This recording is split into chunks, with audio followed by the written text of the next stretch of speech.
अध्यक्षता में आज कैबिनेट की मीटिंग हुई और इसमें यह निश्चित किया गया कि 15 नवंबर को भगवान बिरसा मुंडा की जयंती को बड़े गौरवशालीपूर्ण तरीके से मनाया जाए एवं उसके लिए 2 बड़े कार्यक्रम, एक जबलपुर में व एक अलीराजपुर में राज्य स्तरीय कार्यक्रम होंगे।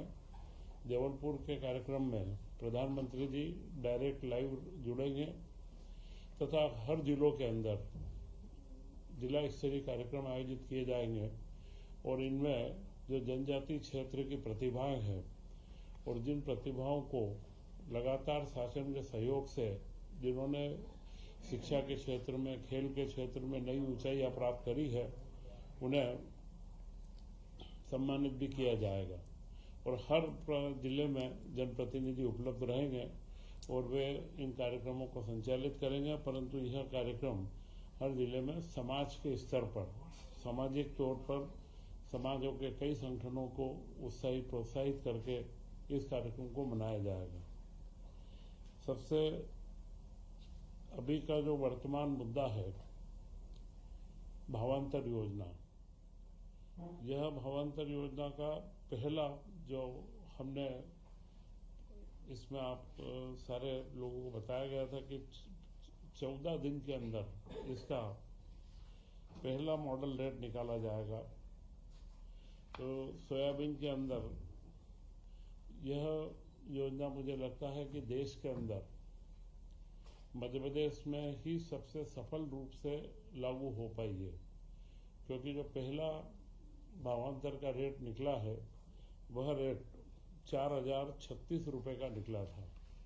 और उसके बाद अब प्रतिदिन हम भाव निकाल रहे हैं। 24/11 से 7/11 का 4020 था और आज का 4036 है। और मुझे आपको बताते हुए बड़ी प्रसन्नता है कि अगले 13 तारीख के दिन मुख्यमंत्री जी के द्वारा देवास से करीब 1,32,000 किसानों को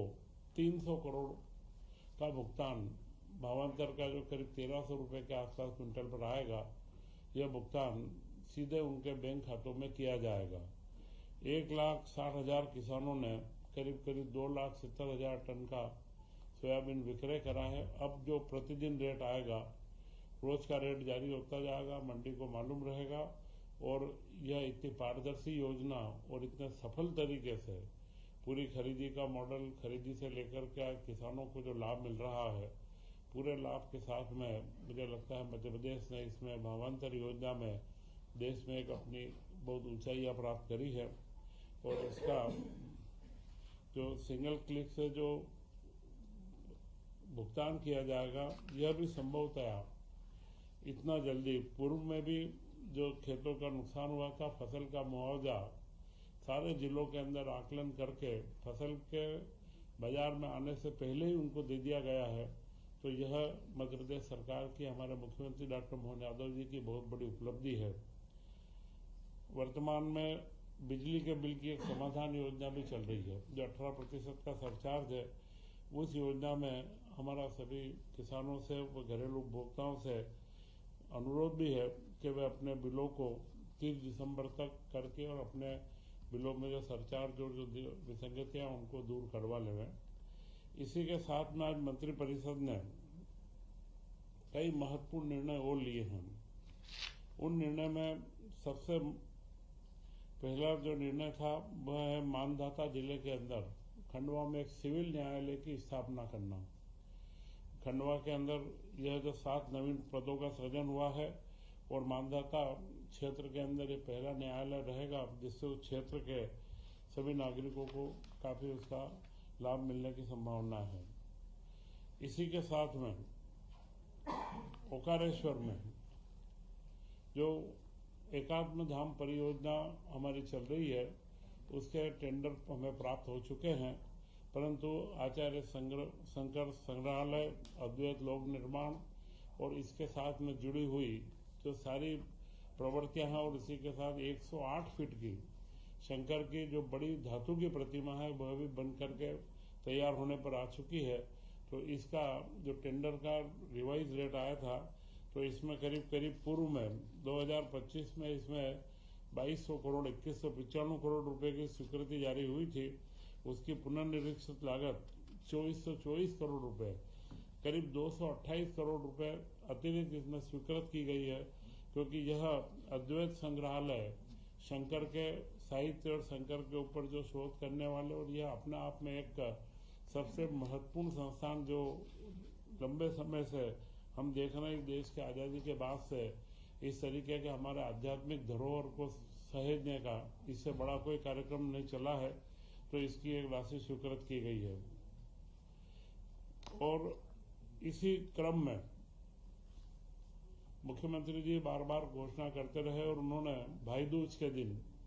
अपनी बहनों को तोहफा दिया था कि अगले माह से लाडली बहना योजना का जो 1250 रुपए प्रति माह मिल रहा है, उसमें 250 रुपए बढ़ाया जाएगा और 1500 रुपए प्रति माह कर दिया जाएगा। आज मंत्रिपरिषद ने यह निर्णय कर लिया है कि अब लाडली बहना को 1500 रुपए प्रति माह दिया जाएगा। 1,26,00,000 के आसपास लाडली बहनाएं हैं, और उनको हम लगातार जब से योजना मार्च 2023 से प्रारंभ हुई है, अभी तक करीब 44,000 करोड़ रुपया इसमें दिया जा चुका है, और इस वर्ष में करीब 20,450 करोड़ रुपए का इसमें व्यय पूरा होगा। तो यह योजना महिलाओं के सशक्तिकरण और महिलाओं के जो एम्पावरमेंट के लिए हमारे द्वारा जारी की गई थी, वह योजना में बढ़ोतरी करके मुख्यमंत्री जी ने यह कमिटमेंट है, जो शासन का कमिटमेंट और महिलाओं के सशक्तिकरण के प्रति जो सरकार खड़ी है, उसको और आगे ले जाते हुए हम इसमें कई नए आयामों के साथ में आगे बढ़ेंगे। और यह योजना का राशि का अंतरण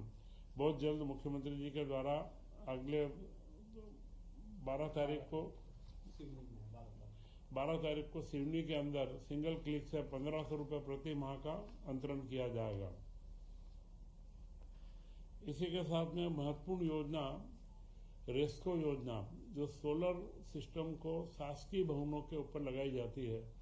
इसमें शासन की कोई राशि नहीं लग रही है। पूर्णतया यह टेंडर बेस है, निजी पीपीपी मॉडल पर आधारित है, और हर शासकीय भवन के ऊपर हमारा प्रयास है कि हम इस सोलर योजना को आगे बढ़ाएं। उसके लिए अभी जिलों में अधिकार दिया गया है कि जिले के टेंडर होंगे, और 20 किलोवाट से ऊपर की सारी योजनाओं के ग्रामीण और शहरी मिलाकर के एक जिले का टेंडर किया जाएगा, और उस पार्टी को वहां पर जो रेट आएगा उसके ऊपर उसको काम दिया जाएगा। परंतु अगर वो 20 किलोवाट से नीचे का भी करता है, यह तकनीकी विषय है, परंतु 20 से नीचे भी अगर वो करना चाहता है,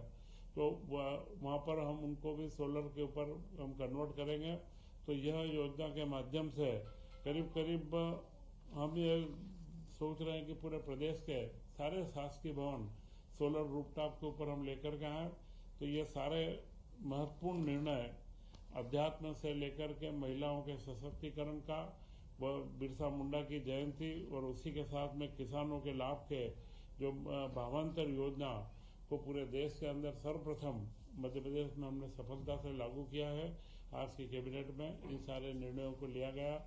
और मुख्यमंत्री डॉक्टर मोहन यादव जी, क्योंकि कल मंगलवार को कैबिनेट होना थी, परंतु आज सोमवार को कल उन्हें केवड़िया में वल्लभ भाई पटेल की यूनिटी पर हमारे मध्य प्रदेश के 75 कलाकार वहां जा रहे हैं, तो उन्होंने वहां पर कल जाने का था, तो कैबिनेट आज हुई है। और इस समय काल में एक महत्वपूर्ण जो हमारे सामने बात आई है, क्रांति गौड़, जो हमारी महिला क्रिकेट टीम की सदस्य थी, और उन्हें 1 करोड़ की राशि मुख्यमंत्री जी द्वारा दी गई है। और यह महिला क्रिकेट वो हमारे प्रदेश के खिलाड़ियों के उत्साहवर्धन के लिए एक त्वरित सबसे पहला कदम देश में जो लिया गया, और मैं मानता हूं कि मध्य प्रदेश से खेलों की जगत के अंदर भी इस कदम से नई उपलब्धियां प्राप्त होगी।